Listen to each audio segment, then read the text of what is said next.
Here I have XIAOMI Mi 9 SE, and today I'm going to show you how to insert SIM card into this device. So for this kind of operation you will need this kind of tool to eject the SIM card slot, which is located here on this edge of our phone.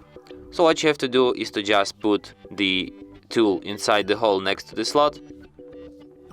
After that, slot will come out, you can eject it with your hands, and here you have to put your SIM card, just like this, and then put it back into your device.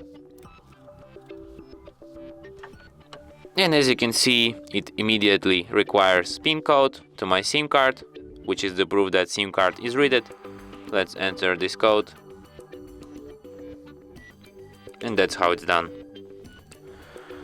And that's it. Thanks for watching. If you find this tutorial useful, don't forget to hit that like button and subscribe to our channel.